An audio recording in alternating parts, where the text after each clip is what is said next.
Según estudios de la Asociación Británica del Ronquido y la Apnea del Sueño, la vida en parejas con ronquidos son más incompatibles que los propios celos. ¿Y esto por qué?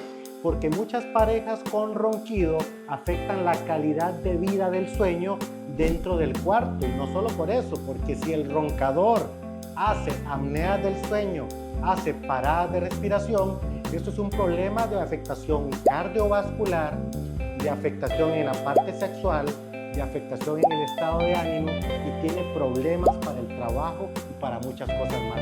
Si tú que estás viendo este video eres un roncador, presta mucha atención porque mereces atención especializada. Dr. Miranda, ORL.